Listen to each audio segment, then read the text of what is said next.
Yo, what's up guys? It's your boy Raptors. We're finally back at it with another video since 1752. And for today, we're going to be talking about our NBA award predictions. And if you guys haven't noticed, this season's race for each award is much deeper than the past few seasons. But without further ado, I think this is self-explanatory. We know the 6 awards. Let's just get straight into the video. Rookie of the Year. I do think that Tyrese Halliburton deserves this award. This man has been very good coming off the bench for the Kings and is a big reason as to why the Kings are overachieving right now. But Tyrese Halliburton has been playing like he's a 10-year veteran. He's so calculated, it seems like he just can't make a bad play. The guy is at an insane 63% true shooting efficiency and a 62% effective field goal percentage. Talk about efficiency. And has been only given up 1.6 turnovers while being so ball dominant at times and averaging 5+ assists. He just knows how to operate in pick and roll situations, has the ability to change speed and direction, is so versatile and has the portability due to his catch and shoot off ball jumper. Now I do think that do I think he's gonna win the award? No, unfortunately. Nobody has been paying attention to Tyrese Halliburton due to the clout LaMelo Ball has. And due to this being a popularity contest, I do believe LaMelo Ball will win the award for narrative's sake. Now moving on to the 6th Man of the Year. With the 2021 6th Man of the Year, this will come down to Chris Boucher and Jordan Clarkson. Maybe even Norman Powell by the way he's been playing. But because Chris Boucher will be in contention for the MIP, the voters wouldn't want to give this man 2 awards. And so I believe that the 6th Man of the Year will go to Jordan Clarkson, and deservingly so. Jordan Clarkson has been a scoring spark for the Jazz off the bench, also scoring at a very efficient level with a 56% effective field goal percentage and a 60% true shooting percentage while giving you a consistent 15 to 20 points a night.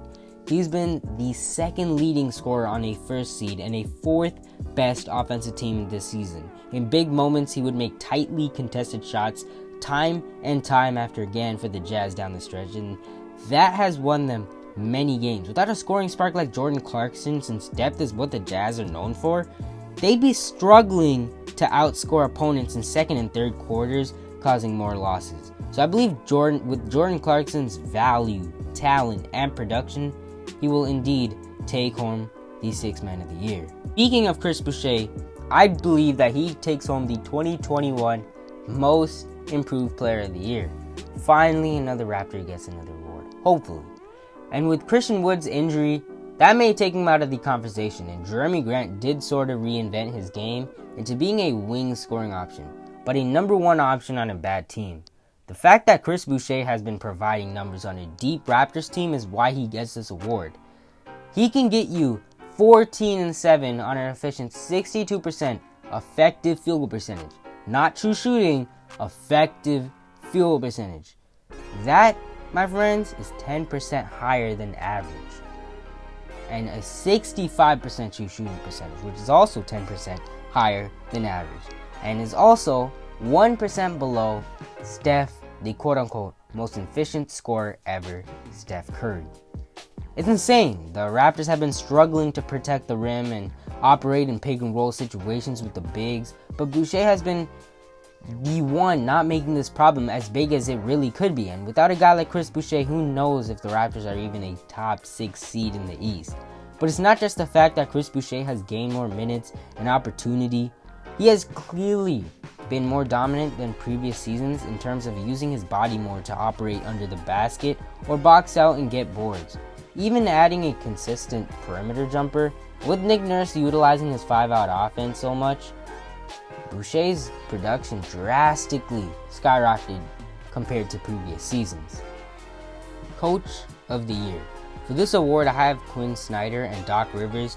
We're going to battle this one out and make a possible run for this award. However, with Doc Rivers benefiting playing a weaker schedule than Quinn Snyder, as well as the fact that Joel Embiid is the clear-cut number 1 option, and they've had some great talent on that Sixers roster, whereas Quinn Snyder has had the Jazz to a top record, not only in the West, but in the NBA, I have Quinn Snyder taking home this award. He knows how to utilize his team as they have been playing really well as a unit, taking advantages of his shooters, and this Jazz team has been 4th in offense, 2nd in defense. It isn't even like they've had extreme talent.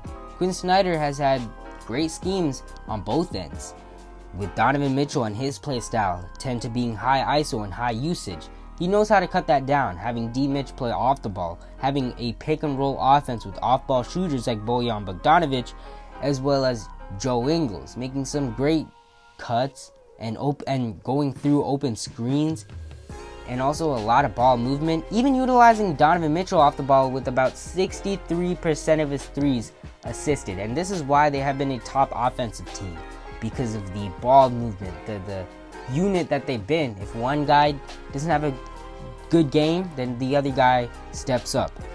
But you can argue on the defensive end is where they have been way more impressive, and he specifically has been way more impressive, running the defense through Rudy Gobert and maximizing his defense by letting him hang back at the rim in pick and roll situations, hoping perimeter defenders fight through screens.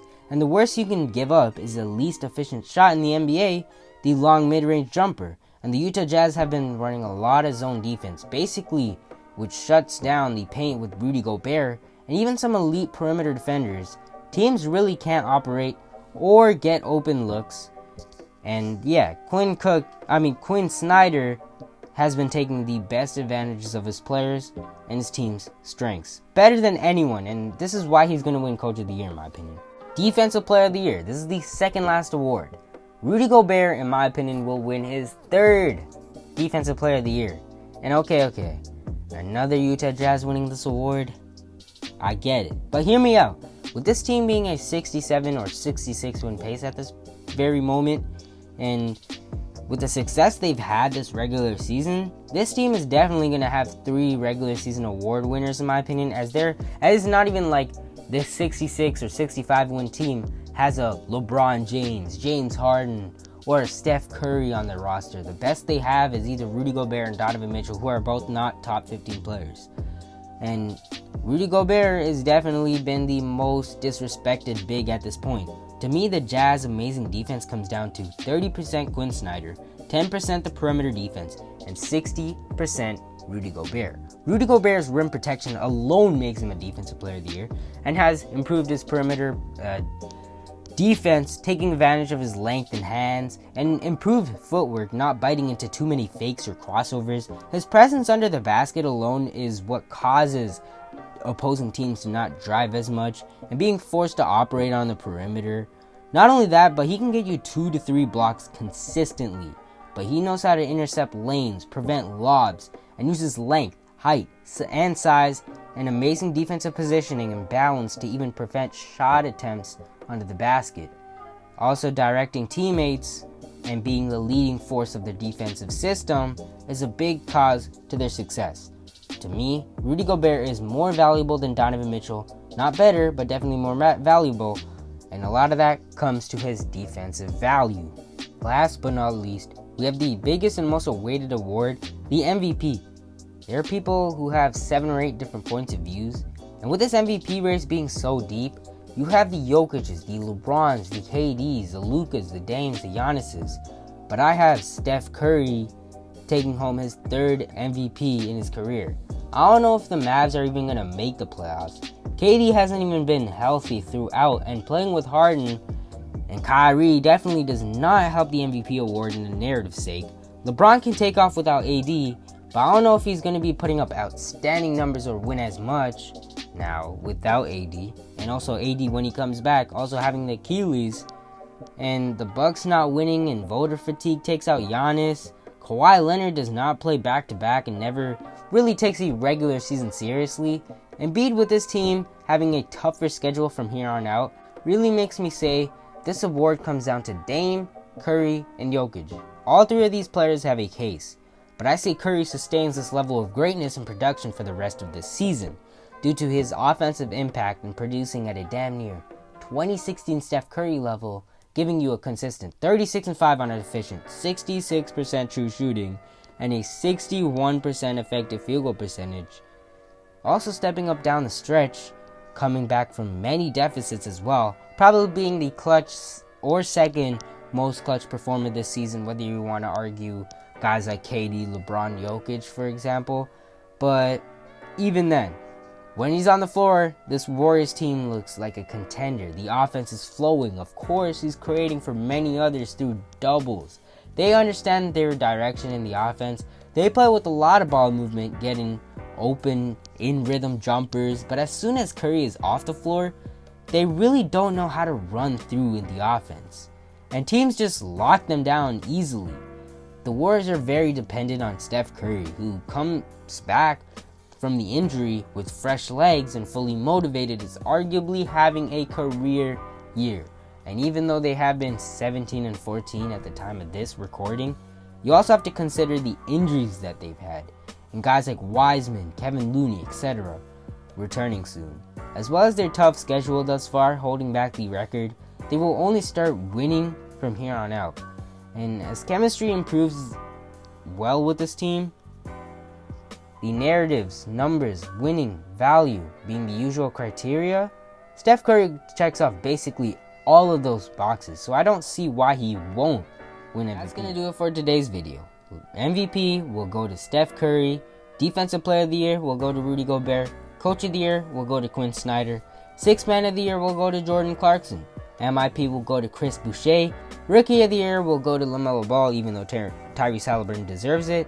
And yeah, what do you guys think of this video? Leave your comments down below. I'm out. Peace.